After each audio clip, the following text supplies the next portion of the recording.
Hi, my name is Gil Robertson, president of the African American Film Critics Association. Today we're talking to the ladies of The Color Purple, Fantasia Barrino, Danielle Brooks, and Taraji P. Henson. We're going to kick things off by introducing you to the African members who are on the call today, starting with Jill Monroe in Los Angeles, Mercedes Springer in Atlanta, Rebecca Ford in Chicago, Nancy Green in Los Angeles, and Dana Abercrombie in New York, New York. I'm going to let you ladies, do what you do so well, and I'll see you on the other side. How come you don't laugh none? Ain't you got something to make you just smile?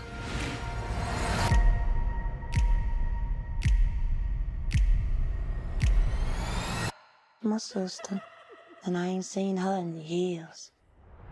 You know, if you ain't gonna laugh, you need to sell your funny bone. Oh! I was married to a man I didn't love. Whatever I say, go. And he took my sister away from me. Even if we have to part, you and me, us have one heart. How come you so nice? Don't know. Maybe you too nice. You seem like trouble. I come here out of respect. But if there ain't none to get, there sure ain't none to give.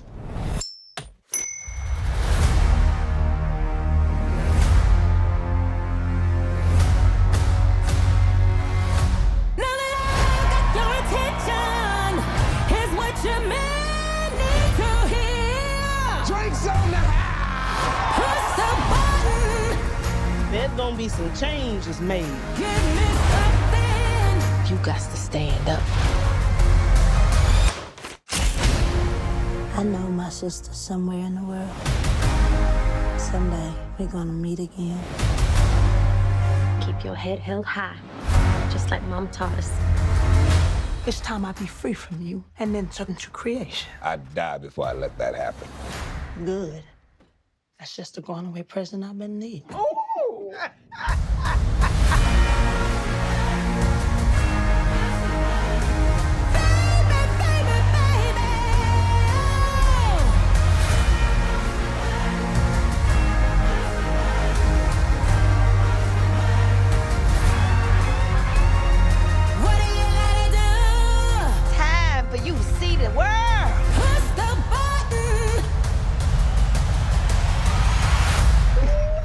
Loving God.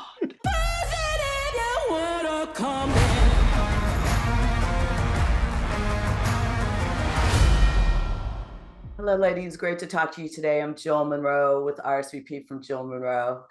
So for me, I immediately noticed the parallels as an adult that I didn't notice as a child. And in this particular version, with the current struggles of some women, for example, with Shug, I related her to video vixens, internet vixens, and some of the things that they're judged by, and along down the line with Sophia and her strength and the pushback, and of course, Celie and the things. So I wanted to know from you, what did you connect your characters to in current culture that Black women are dealing with and going through? I connected it with what I was going through at the time and what I'm starting to see my 22-year-old daughter go through. And a lot of our women, our younger women that we follow or see on the gram or that we meet, crossing paths out here, you know, I just totally stepped into with myself and what I was dealing with for me. For me, Suge was the cookie of the 1920s. You know, she was bold. She lived her life unapologetically. She didn't care what you called her. She lived her life bold, out in the open, and you know, that's why I don't like cancel culture. That's why I don't like throwing stones, because we all live in glass houses. And how you gonna know the stove is hot if you don't touch it? You got to learn from your mistakes. You know, we're all human. This is a story about, you know, about humanity. So, you know, people judged her but she was the change maker. She was the one that came to town and allowed people to dream. Ho or no ho. Oh, God. Yeah, I mean, same. Sophia is definitely a woman of her before her time as well. And I think of women who organized to start the Me Too movement. I think of Stacey Abrams, even like Michelle Obama, just women that are really ahead of their time and change makers. And so, yeah, I think that's what she represents for this generation. Yeah. Hi, ladies. Mercedes here with She Critiques in Atlanta. Listen, I could praise y'all all night, but I know we short on time. Y'all were absolutely amazing in this Thank film. you. Amazing. One thing I didn't really pay attention to in the original that popped out to me in this reimagination was the dynamic between Celie and Sophia. I think before I've always focused on Celie and Suge and Celie and her sister Nettie, not really paying attention to Celie and Sophia and their dynamic. So in this one, it really popped out to me. And my question is for Danielle and Fantasia, why do you think, how did Celie and Sophia kind of lean on each other to find their voice throughout the film? I mean, I think, you know, for Celie, she was always observing and watching Sophia, you know? Yeah. And I really believe that when Sophia had her turnaround moment and was feeling her soul diminishing, it was the uplifting of Celie coming and checking in on her every day and checking in on her children and keeping her reminded of the people that she loved during those 6 years of her being in prison.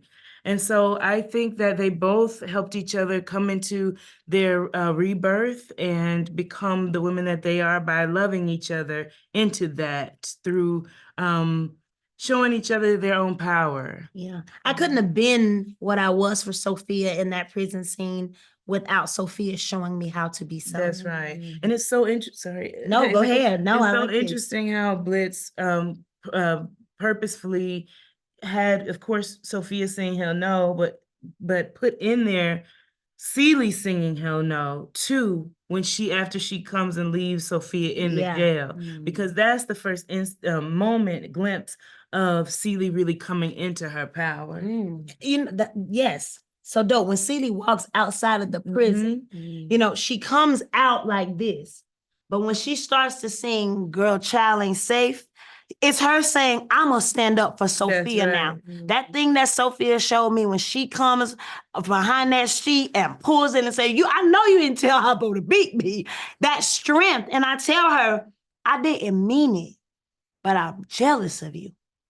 I wish I had that. That's something that I want. That was the time that I got it. And I could be strong and walk up out of there because of my friend Sophia, seeing her in that place, I wasn't used to that. So if I had to leave that jailhouse and leave her behind, I was going to take that, her spirit.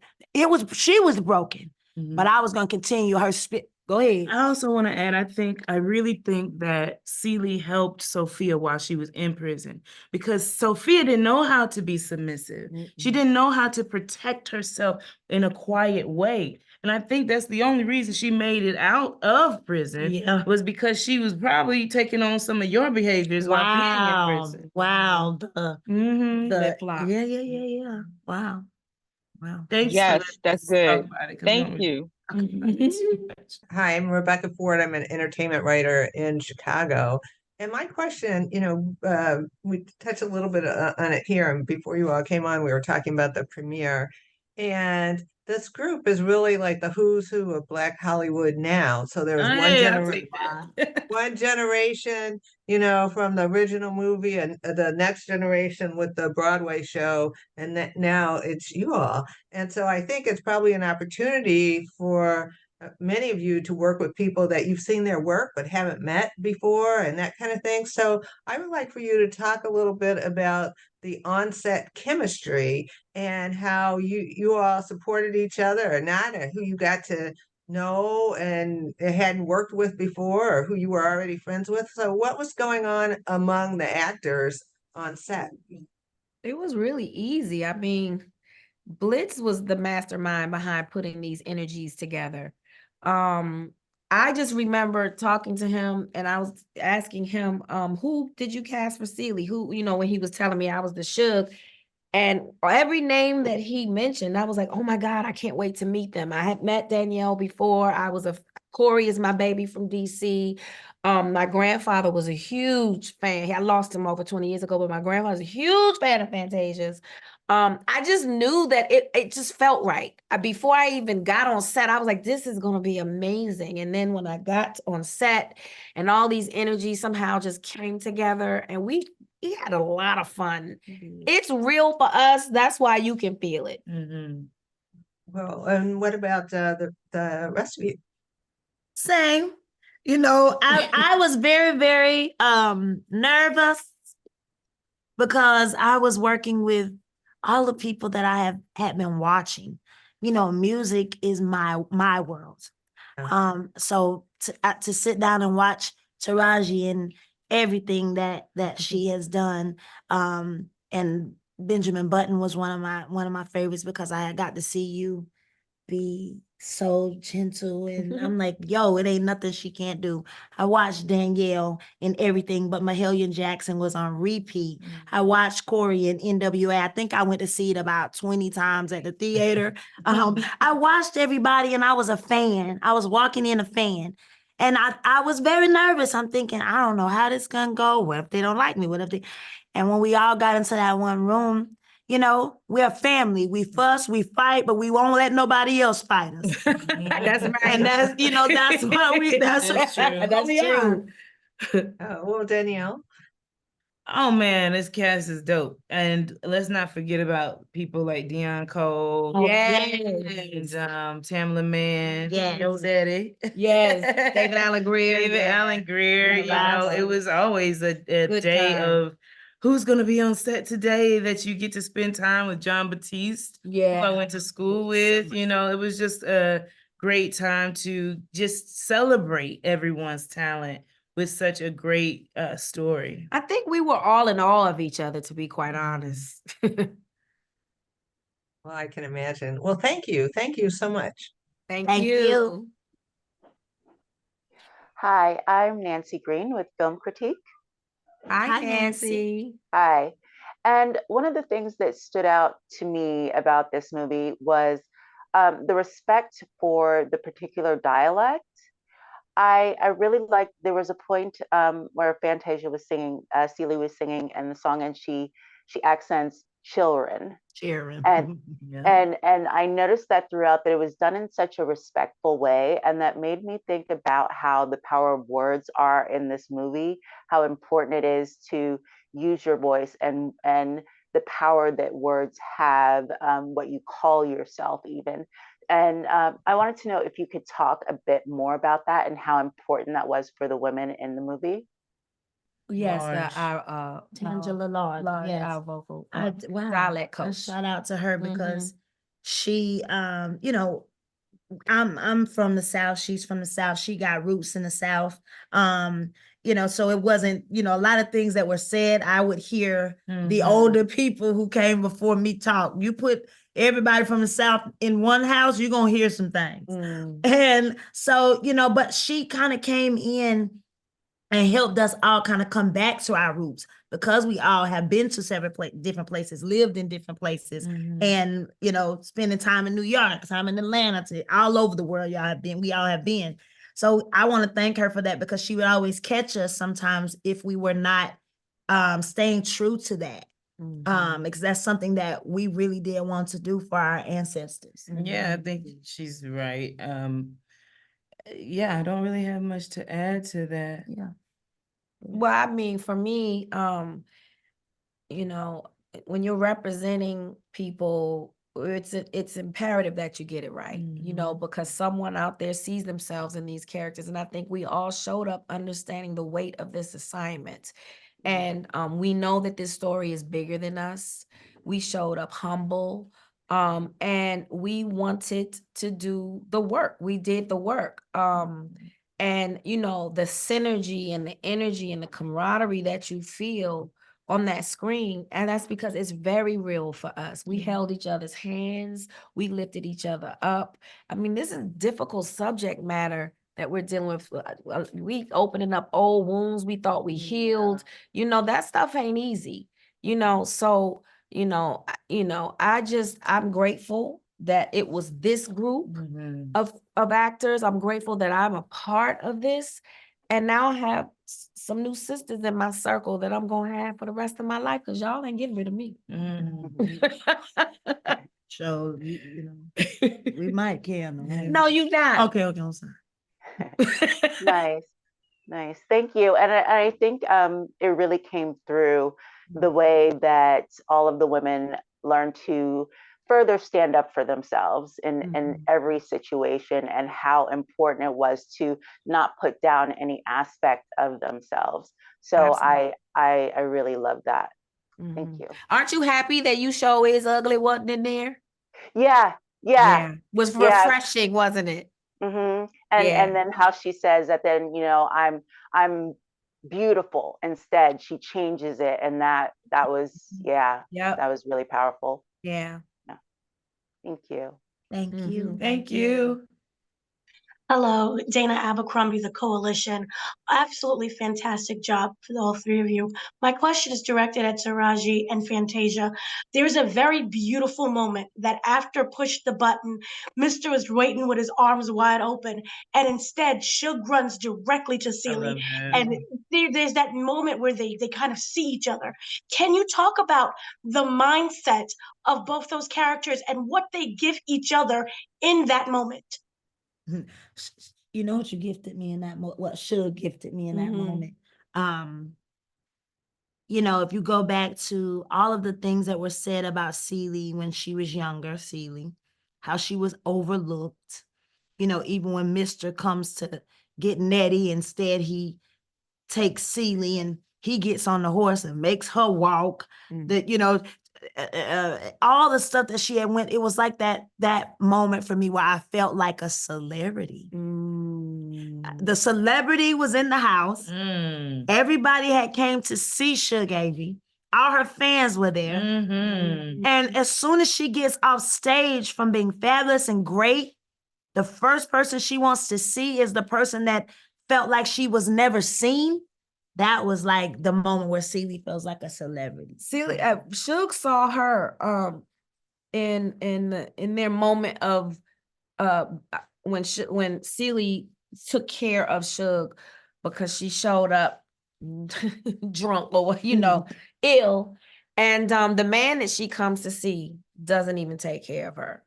So I see Celie when she's taking care of me, that moment in the bathtub, or once I come down from whatever high that she's on or her illness, she's scratching my head and we're bonding. I saw her there. Why you don't laugh none? Yeah. I was looking into her then. Why you don't mind if I lay up with your husband? She's getting information from her, and she sees her, and she's like she sees a diamond in the rough, and I think it's deeper than that. I think she saw a lot of herself in her. That's why she's like, I'm gonna take you to see the world, because I had to go out and get it myself. But now that I've gone out and I've seen the world, I can come back and take you with me. So I even think that metaphor of me grabbing her in the juke joint was a metaphor of me taking her out into the world. Even bringing her to the juke joint was the beginning of me taking her to the world. A lot of people, when I was in DC and a lot of cities, people aren't allowed to dream because they never get out of their zip code. Yeah. Suge got out of her zip code. And because she got out into that scary world and conquered it, she came back. And this is what we should do in our community. If you go out there and you come back and you get some others and take them with you. And that's what Suge represents. Thank you. Thank you. Thank you.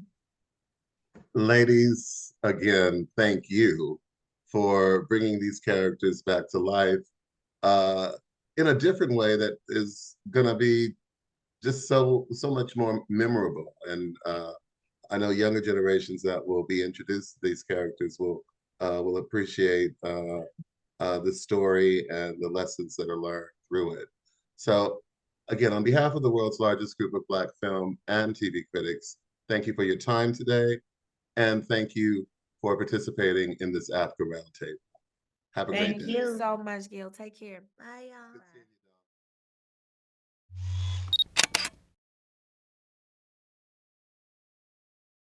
Hi, my name is Gil Robertson, president of the African American Film Critics Association. Today, we're absolutely thrilled to be talking to the brothers of the newly imagined Color Purple. We have Corey Hawkins and we have Coleman Domingo. I'm gonna let you guys do what you do so well, and I will see you on the other side. Okay. Thanks, Gil. Thanks, both Coleman and Corey for your performances here. When we look at both Mr. and Harpo, they are raised in the same harsh environment, yet they exhibit vastly different forms of masculinity. What factors contribute to this divergence in their behavior, and what does it tell us about the influence of environment versus individual choice? And I'd like to start with you first, Corey. Well, I think Harpo is a product of his circumstance. I think he is extremely blessed in that he's sort of further along the path than I think his father is, than his father's father.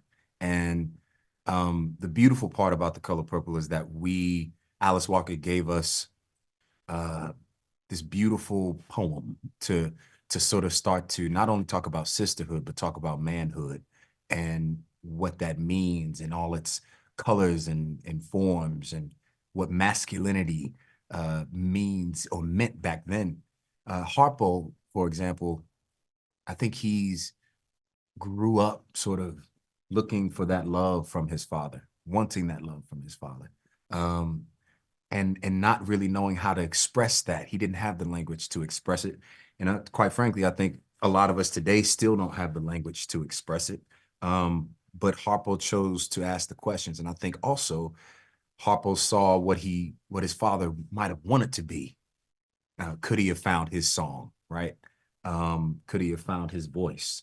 And the other key thing I think for Harpo is that he finds love in Sophia, a woman who is Sophia, even just saying that name, right? It just rings. And I think that engenders in Harpo a curiosity about how to love his woman, how to love Black women.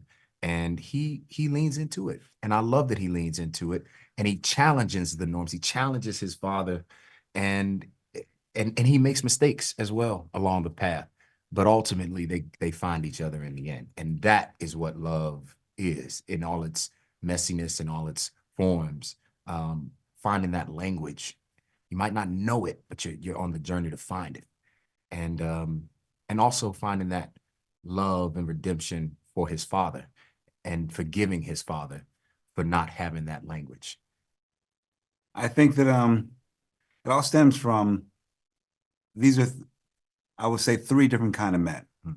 Old Mister, played by Lou Gossett Jr., is still steeped in a very different belief in how to survive, how to make your place in the world, how do you devote yourself to your family, and he believes it's embedded in the land. Farm that land, grow your own, that's your power. You have so you have stacked it with different generations. Then you have Mr. Who's been taught that too, even the way he treats women, the way he or doesn't treat women. I think it's all learned behavior, and the world is evolving and changing. And Mr. is, probably he's someone, the way he's in the text is that he had dreams and aspirations like anybody else. But like he says, in the second act of our film, he says, when he's drunk and out of his mind, he's like, I could have been in Suge's band if I didn't have to till my granddaddy's land. So he had dreams and aspirations as well that were stunted. So therefore, it turned into whether he felt small in the world, and that led to he abusing people, not only, the women in his life, but, not being the father. I think that he didn't understand. He doesn't have language for tenderness or love. I think he's a man of a different generation. But then we had to make it very complicated, because it is a complicated dance for him to find his way to grow. You know what I mean?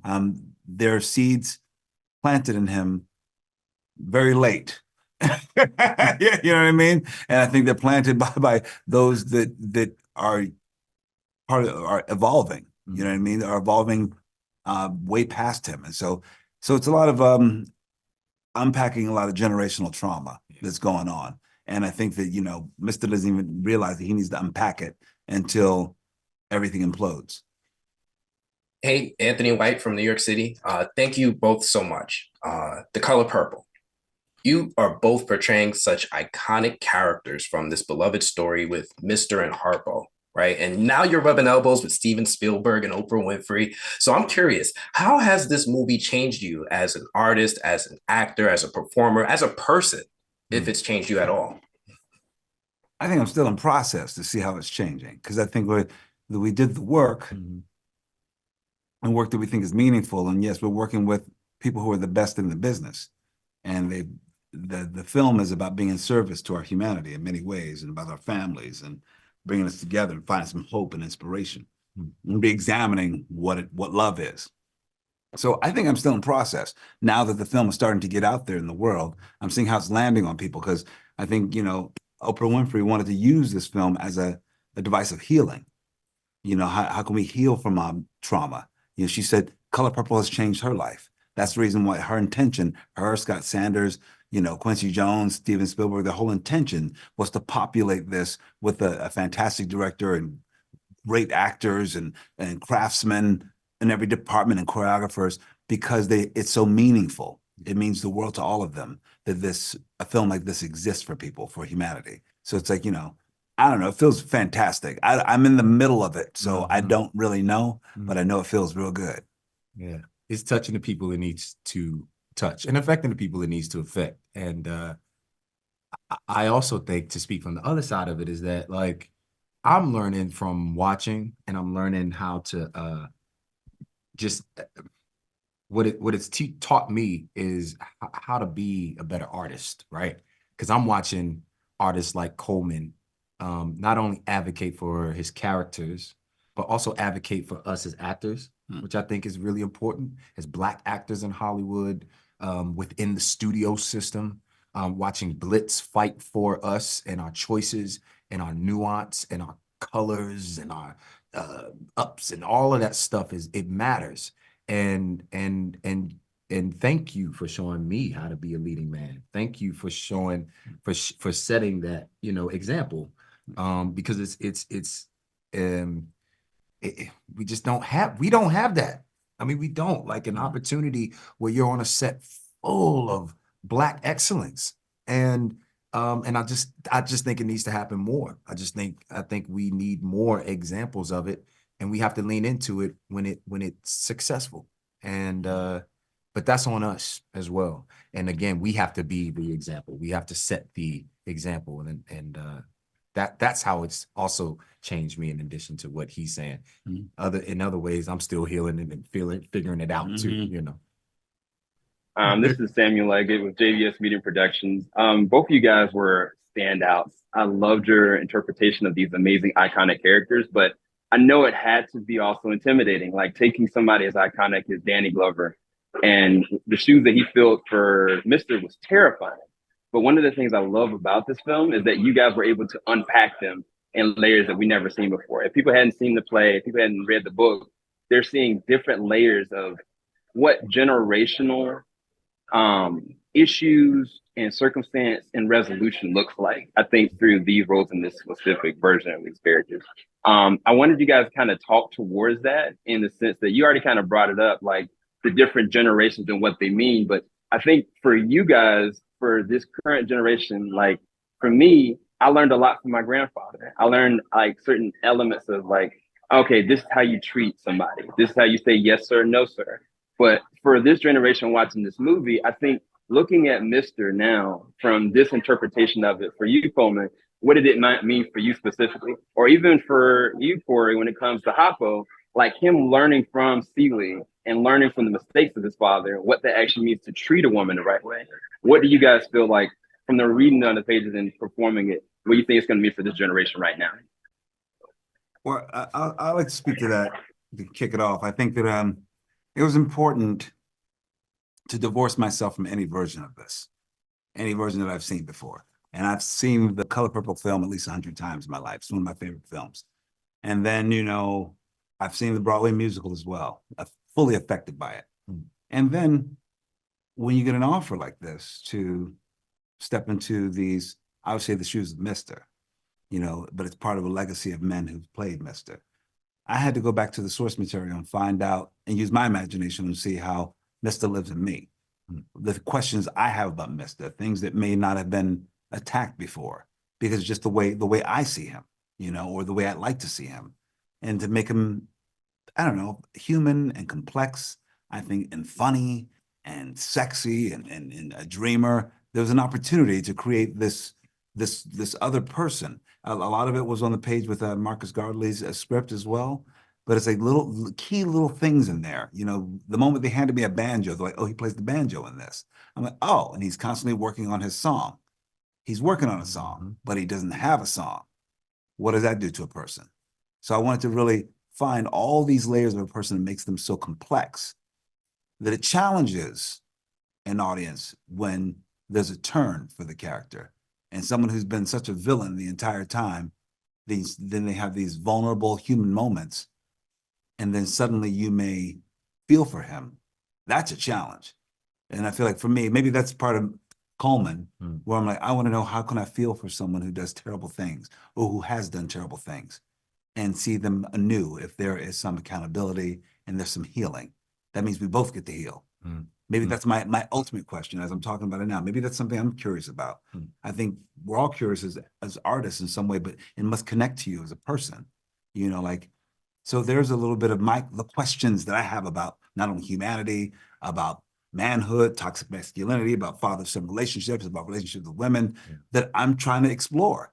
And it shows up there in collaboration with my artists, my directors, and the whole team. Yeah. Yeah, I mean, it's interesting, like when we were talking about these subjects and how much is bringing up, because like you said, we're still kind of in process and processing what that was and what the Color Purple is to us today versus when we were even shooting it. But I do remember just having the thought of Harpo. Why does he have to ask Celie, you know, how do I make her mind me? When he's seen his entire life how to do it.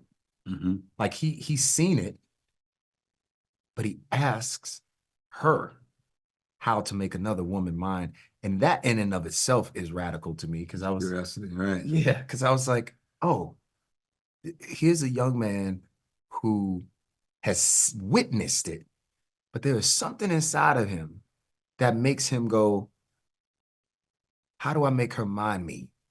But not in the way that my father does it. I want her to love me as much as I love her. I want her to be filled as much the love. And so it's just interesting, like just thinking about what makes, you know, these characters. Anyways, I'm going off on a bit of a tangent there, but I think that generational trauma, it's all about making a choice, you know, and I'm glad that Harpo makes the choice he makes. He made the wrong choice to put his hands on Sophia, but in the end they find each other, and that's love, man. That's the God in the story. No, it's so powerful. Thank you, guys. Appreciate it. Thank you. Hello, gentlemen. My name is Philippe Patterson from Taji Mag in DC. You guys are wonderful in this film, and I know it was a tall task, a tall order for you.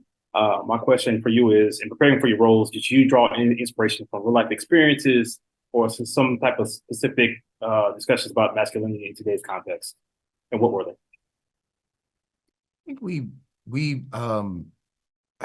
were Black men. You know what I mean? To a certain extent, we didn't have to search too far outside of ourselves. Yeah.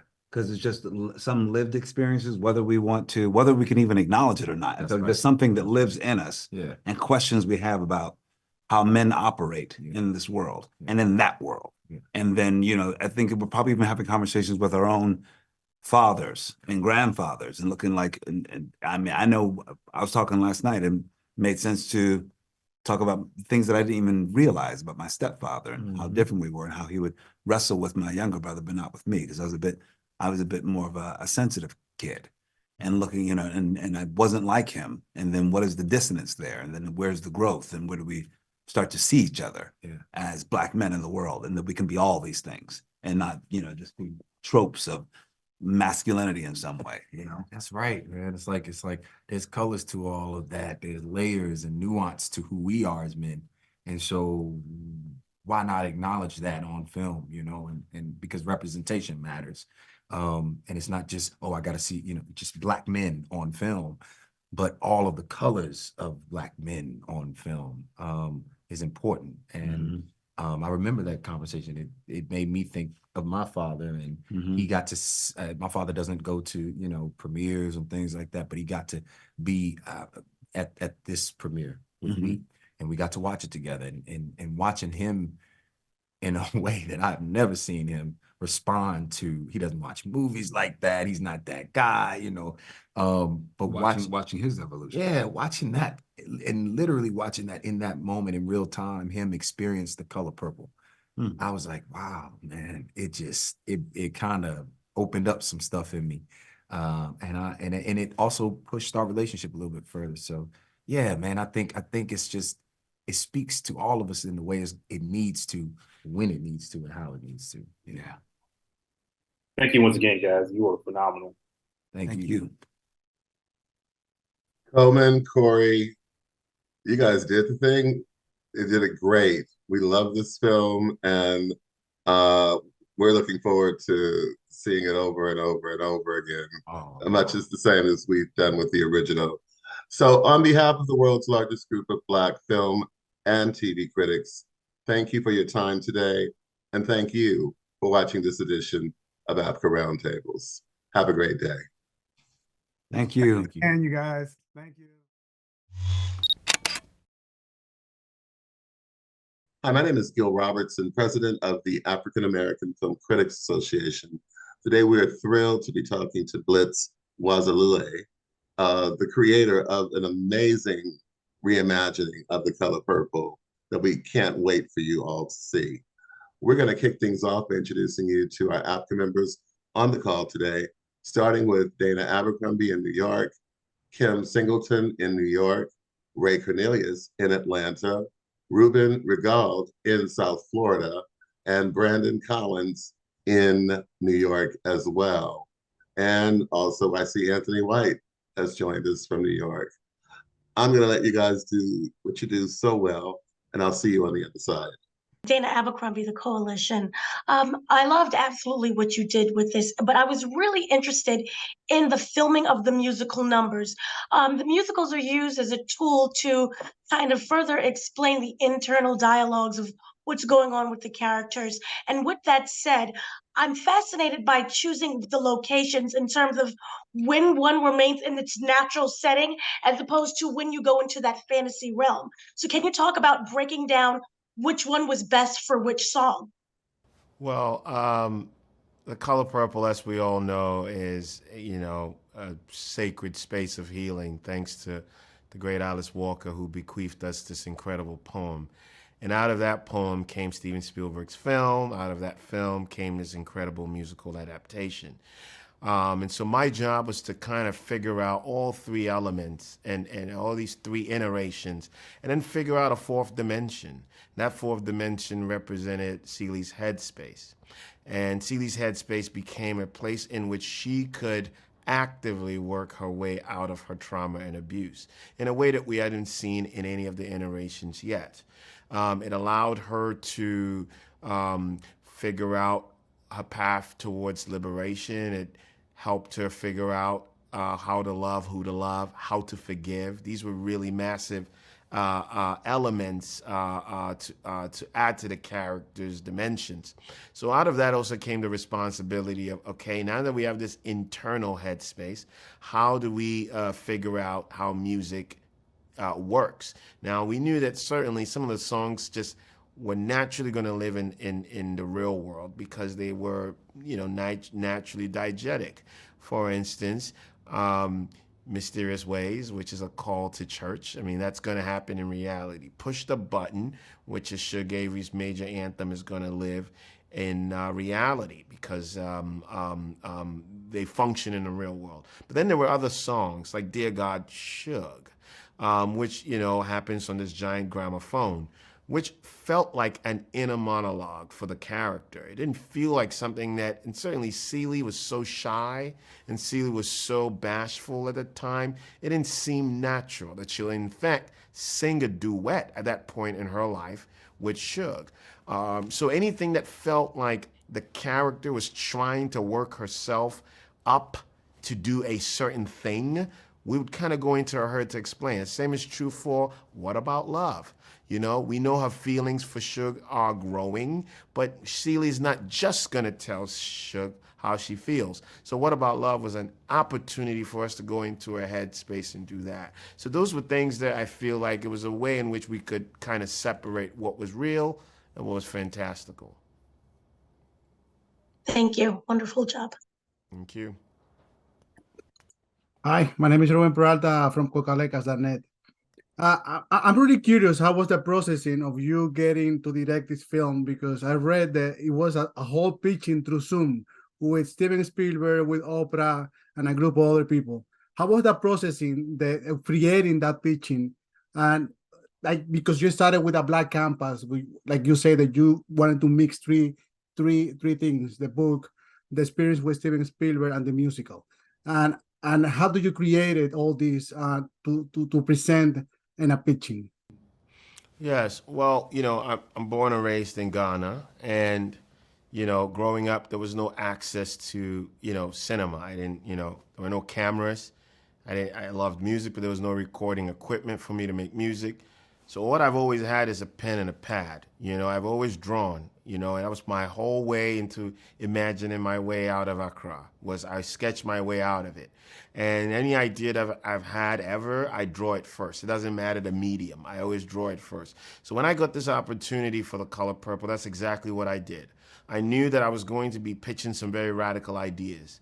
And as I've learned, it's better to show than to tell.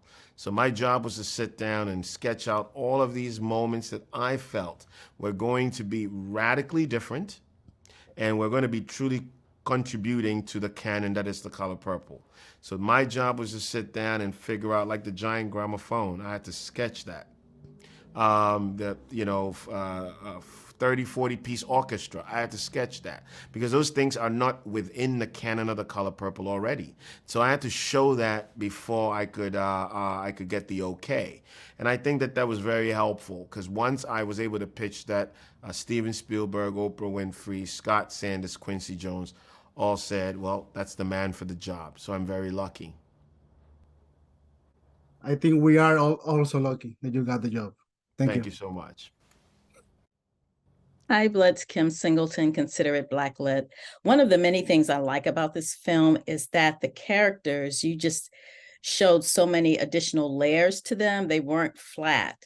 And one of the things I liked is how you showed Celie's mother's influence on her. That wasn't really highlighted in the previous version. Talk to us about the importance of doing that and the challenge of doing that. Absolutely. First, again, this is all reverence to Alice Walker's brilliant novel, because in the novel, she talks about Celie's mother, and we're very familiar with the influence of Celie's mother, but we needed Celie to have an anchor. We needed her to have a spiritual anchor, a guide of sort, somebody who would always be there, even though the brilliant Ingenue Ellis, who plays Mama, only appears twice in our movie. Her presence is so strong, and I needed Celie to always be able to remember what her mother had taught her. I also needed her mother to be the source of the gift that she has, which is the gift of sewing and the gift of style, which eventually becomes her economic liberation away from Mr. So all these things mattered to me, and you know, I also deeply value the matriarch that shows the path and the way. I come from a family of very strong matriarchs, and they are the reason we are where we are. So I wanted Celie to have that as a memory, so that even though she'll go through all of these deeply disturbing moments of abuse and trauma, she will always know that she has somebody she can call on. And so I think that was pretty much my reason for emphasizing the mama character in this version. Thank you. Very well done. Thank you. Hi, sir. Brandon Collins for the Media Popcorn Podcast. Kudos to getting such an incredible cast of actors, singers, and dancers for this adaptation. Which actor or actress surprised you the most? And who did you find needed the least amount of support from you as the director? Wow, it's a good one. Fantasia surprised the hell out of me. I mean, I knew she had an endless well. I knew that she was brilliant. I knew that she has a deep soul. But I cannot say I knew she was a thespian. I hoped that she'll find her way through this character, but there are such subtleties that in her performance that are only reserved for the greatest and the best. And I cannot believe that in her first major motion picture, she was able to hit it out the park with such mastery of character. Now you got to remember, we're shooting this movie out of sequence, and lots of things are out of context. So her constant ability to know exactly where she is in the story, that is a real gift. This is not something that anyone can pull off. And so I will say I was the most surprised by her. In terms of who did not need much from me, I mean, that was pretty much all of them. But I'll give it to Taraji, just because T has been doing this for so damn long. And I was, more than anything, I was just glad that she got to use all her gifts. And in spite of being in this business for 20 plus years, she will get to surprise her audience yet again. Because I don't think they know how brilliant of a singer she is. I don't think they know how brilliant of a dancer she is, and all the things that she was able to pull off in this film. So I will say, you know, it was just oscillating between these myriads of experience levels. Let's not forget we had the great Lou Gossett Jr. in this movie, someone who is a veteran and a legend. And then we had people who had never done this before. So there was a codependency on the whole cast, and I'm really proud of what we pulled off. Great job again. Thank you. Thank you, sir. This is Ray Cornelius from Upfront Inside the Entertainment Industry. You know, this film is right up there along with The Wiz and Dreamgirls and just this whole, revival of Black musicals, which we totally, totally love. Having seen the film and having seen the musical, I was so excited to see this film version of this musical extravaganza. But were there any challenges taking this project from the stage to the big screen? Well, absolutely. You know, when you are adapting a musical, the reality is that musicals do not require the audience to believe that it's happening in reality. Kind of when you get into that theater, you've kind of agreed that this is something that is being acted out. When people turn on a movie, they want to see an approximation of life. That means that every little thing has to feel authentic and lived in. So even though we inherited great music, I had to figure out ways in which we could turn the music into lived-in experiences. So I ended up splitting the music into 3 incredible movements of African-American musical genius. So gospel, blues, and jazz. And I brought in Ricky Dillard to help me arrange my gospel numbers. I brought in Cab Mo to help me arrange my blues numbers. I brought in Christian McBride to help me arrange my jazz numbers. And what those helped me do was take the music out of the Broadway context and bring it into a lived-in experience. And I think that the result was really effective in helping us really communicate this musical. Absolutely, it was perfect. Thank you. Blitz, on behalf of the world's largest group of Black film and TV critics, thank you for joining us today. And thank everyone for watching this edition of AAFCA Roundtables. The Color Purple opens nationwide on Christmas Day. Have a good weekend. Thank you.